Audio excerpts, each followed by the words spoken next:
Hey guys, Chris here, and lo and behold, I am actually at the overlook. I'm going to make a quick video today. I just want to show you two tweaks to the rear blade modification that I made in the last video, where I added rear hydraulics to my RB1672 blade. One of them is to fix a problem that showed up in that last video, and sharp-eyed viewers may have noticed at the end of that video the second thing that I want to talk about. So we're going to head up the stairs, pull out the tractor, and I'll show you what I'm talking about.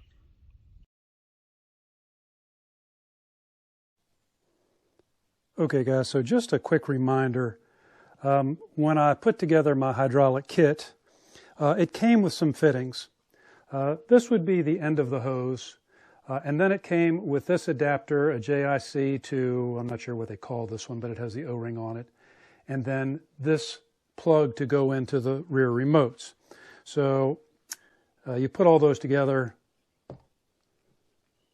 and you get this.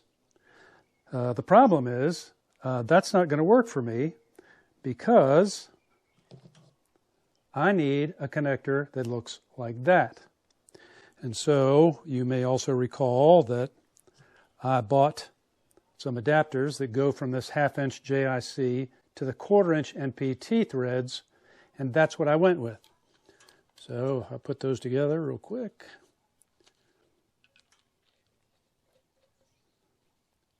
I ended up with something like that.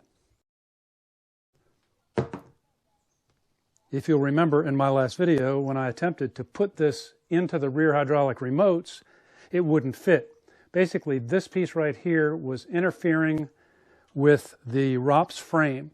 I could get it into the valve that was a little further out, but the hoses for my top link are physically a little smaller than this, and they fit fine. So I switched them around, but that's not going to be a permanent thing for me because the valve that I want the top link plugged into is the float valve. I don't need a float on the angling kit. So today I went to my local Napa dealer. I had them cut these ends off and put new ends on, and I'll show you what I have now. All right, as you see now, I have the hoses coming off the ram, and they follow up, and you can see that now it is connected to the valve that's closest to the ROPS. So I'm going to disconnect that hose now so you can see what the end looks like. All right, so this is what's on there now. They cut the other connector off that I just showed you, and then they crimped this piece onto the hose, which just comes straight out to the 1/4-inch male NPT, and then this is the adapter that came with the valves, and so that fits in there just fine. So now that I have that, I have the setup that I originally wanted. That service at Napa to cut those hoses and put the new hardware on the ends for both hoses was, I think, $29.50 or thereabouts. So it irks me a little bit that I had to pay some money to make a Land Pride kit fit on my Kubota on the blade it was meant to be used on, but, you know, what are you going to do?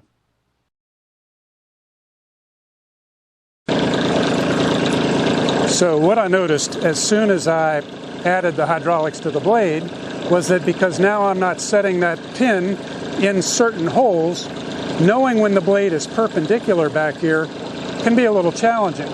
And although I might not use it in that configuration very often, if I know where perpendicular is, it's easier to set a given angle if I want to do that.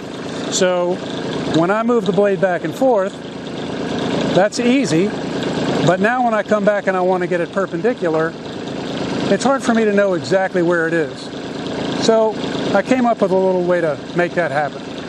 The first thing I did was take the adjustment pin and just set it in that hole, which is what I would have used originally before the hydraulics was here to set the adjustment and the angle on the blade.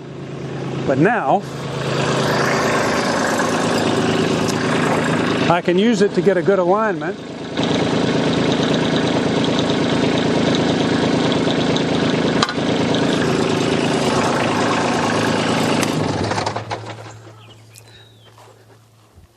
And from there, I can mark the blade. So what you'll see is I took some just blue masking painter's tape. I laid it here out on the back of the blade, masked off the rest of the tractor and the blade with a tarp, and just hit it with some white spray paint, and this is the result.